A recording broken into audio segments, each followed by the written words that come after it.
Hey guys, welcome to Asha Line TV. I just wanted to do a quick card talk. Well, I am not gonna cry on camera, but well, I hope not. But this week, I lost a very important person that I think this is the first death or, law or I'm not going to use death because my mom was always saying that, like, you're the person telling us that death isn't the final straw and that, we are spirit people and our spirit goes on. I do believe that. So I'm going to use the word transition, but, this being the first transition that was very close to me, it just hits different. It's like different. It's like, holy shit, I can't pick up the phone and call that person. Right. And this person for me was my grandmother. And she was just, I don't know, like if anything like was going on, I'm calling her. You know what I mean? We talk about anything. I mean, relationships, family relationships, guy relationships, friendships, life in general, and, what's on the news, whatever, what's on the news, this or that. And we understood each other at a different level. And she was a complex woman. I think that's the best way to describe it. And like I said before, I think that's why we understood each other so well, is because I shared a lot of that same complexity. The type of people who quick to push you away, but also deeply desired closeness, sensitive people, deeply sensitive. And I shared that with her. So a lot of her emotions I was able to relate to, and she was able to relate to mine. She was the one person, I mean, there's a lot of people in my life that make space for me, and I'm thankful for them, but she was the one person that really saw me to a great extent. I don't think anybody can know you at your core because that is your core to know. That is your spirit. That is your life. But she saw me in the way that I really wanted others to see me. She had that type of sensitivity. I mean, she was the only person I could stay on the phone with for like over an hour. I mean, and I'm not gonna cry. And yeah, that is different, right? And she she was a strong woman. Like she was a really strong woman, and I really admired her independence. Like her independence was top notch. She didn't want anybody to do anything for her. She lived in a 4-bedroom house. And then I kept saying, why does grandma live in a 4-bedroom house? But it would be her 2 sons, and her daughter. And I feel like that's what she probably had in mind when she got this house. Like, they're going to come visit. They can always have a place. But she lived in that house for over 20 years. She handled everything. She drove her own car. She retired. Like, she's a part of that generation that could like literally retire and have a place to live and, live a comfortable life. She did have her worries, she did have her traumas. She lived through segregation. There's family turmoil she lived through. We lived through together and things like that. And we got through it. But there's one thing, she always was so super, super forgiving. And I'm like forgiving in a different type of way. Like, I'm gonna forgive you, but I'm still gonna probably keep my distance. She was forgiving, and she will let people back in again and again and again. And that was her heart. And, just, I will miss her. Like, not crying. I mean, it's okay to cry. I just don't want to cry on camera. But yeah, she was just my person. And she had went through a stroke, and I was trying to get she went through a stroke. I got down here to Florida in January. I saw her, and then I wish I would have came in March. She did really well in March. She did okay the beginning of April, but it wasn't my call. And even when I got the call that she was declining, I booked right away, and I wasn't able to make it. And she would always tell me how much she cared about me, and I told her how much I cared about her, so I can live with those memories. I think toward the end, she just was getting unwell, and she just wasn't herself, really. And but the great thing about death is what I believe about death is, like, when we die, we get this self-actualization that we never could receive while we were alive. And we understand, like, the meaning of our life and the meaning of other people's lives, and what we did to other people, how we made other people feel, how they made us feel, and what everything was about.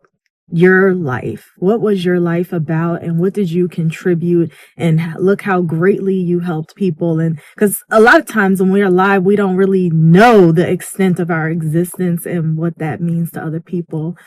But I really feel like when you die, it's just like you get this burst of knowledge that you will never ever get while you're alive.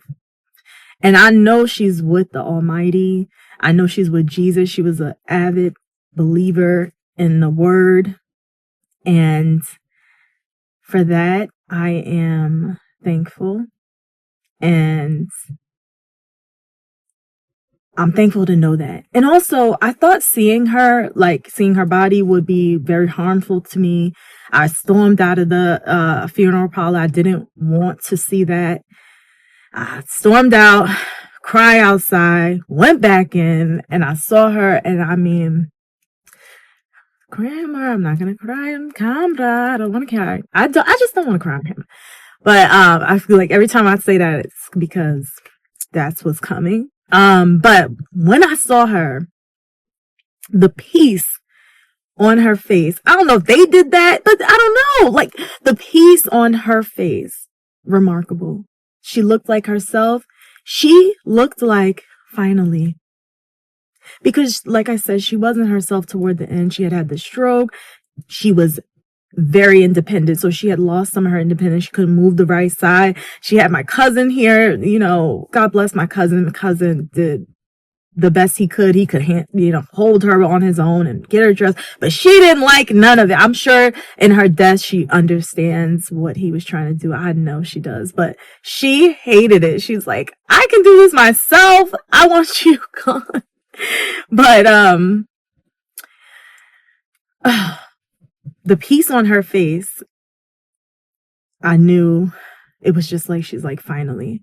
And I'm so happy for her for that.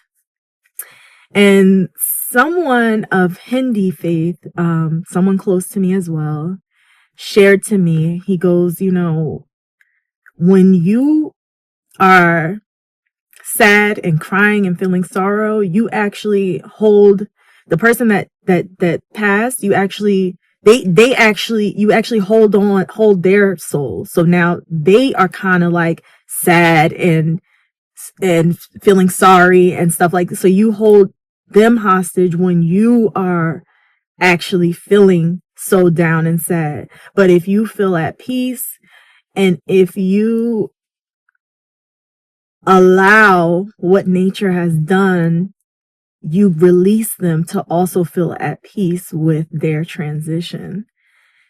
And that made a lot of sense to me. And because when I saw the look on her face, I know that she's at peace. And that's why I want to hold it together, because I'm not going to cry. Because I know a lot of my sadness comes from me and my own desires and my own wanting to call her and my own, well, who am I going to talk to now? But it feels like It feels like time should just stop right here, right now. But I know she wouldn't want that. Because I feel like she was supposed to see my kids, and I didn't have kids yet. She was supposed to see my kids. She's supposed to see who I choose as a husband. She's supposed to be here. But that wasn't the plan. And I feel like she was actually trying to tell me that, but I was in denial. She knew. I was in denial. I thought I had a few more years, but she definitely knew. And back to that, what I was saying about the releasing. And I want to hold peace, and I want to rejoice and release so that her spirit can be at true peace with this. I know her spirit is at peace with being where she is, but when I'm feeling sadness, she's feeling sadness for me. So I want to hold on to that. I think that really helped me. And the reason I made this video is maybe it could help you, just knowing that carrying that sadness will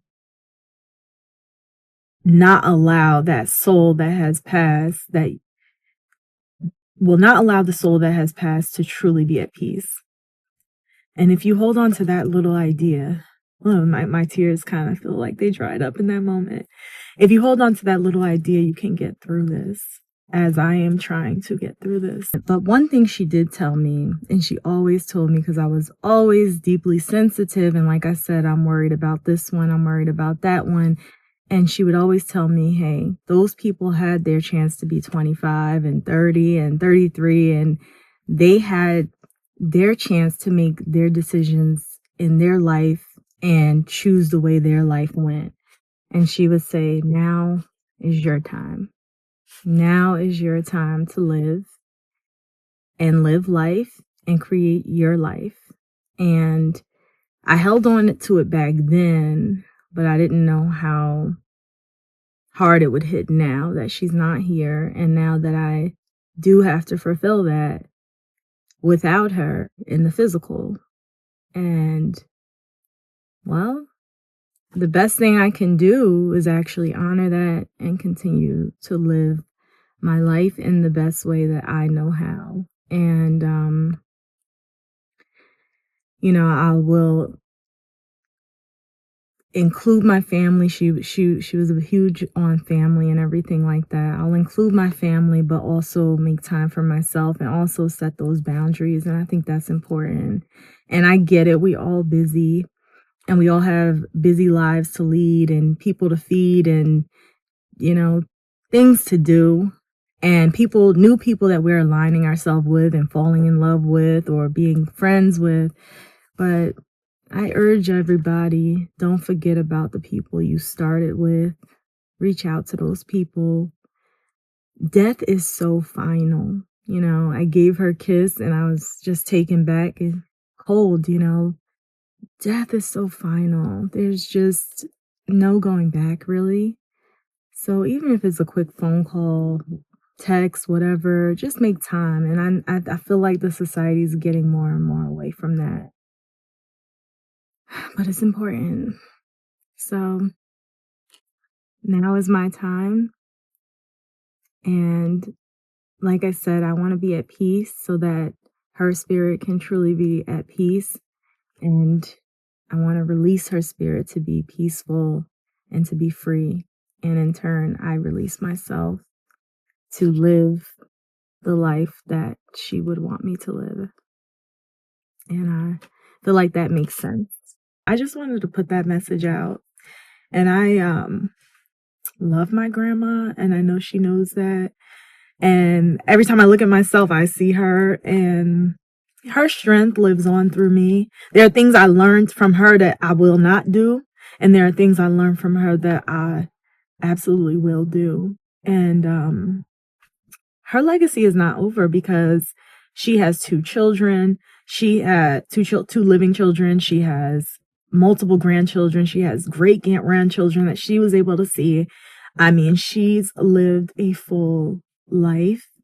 And even with her struggles, she's experienced love, and others have experienced love from her.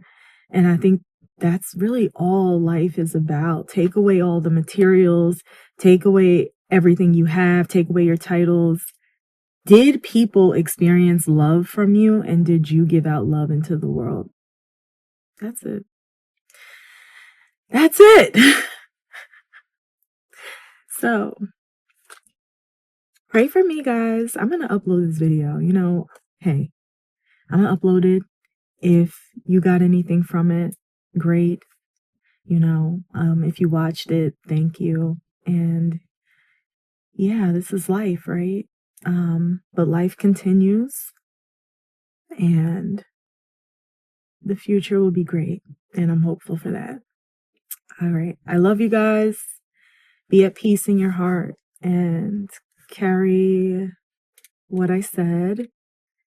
And if you are going through grief, I hope God covers you and gives you strength and gives you that peace, knowing that that loved one is in a magnificent, unbelievable place and is experiencing an amazing amount of love that they've never ever known, an amazing amount of peace that they've never ever known on this earth. And I hope that is enough.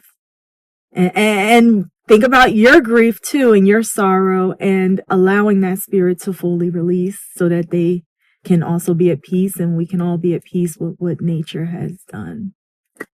And God bless you guys, and I'll pray for you guys, and you guys pray for me. Well, I'll just pray for the world, and that's praying for y'all. And y'all can pray for me, and I accept that. And yeah, take care. See you in the next video. Hey, sweetheart, it's just Grandma. I didn't know, I just wanted to hear your voice and let you see the beautiful blanket that you sent me. I got it on the bed now. It's cold down here now. And yeah, that's all. I didn't really want nothing. I hope you're doing well. Okay. All right. So when you get a chance, give me a call. All right. Love you much.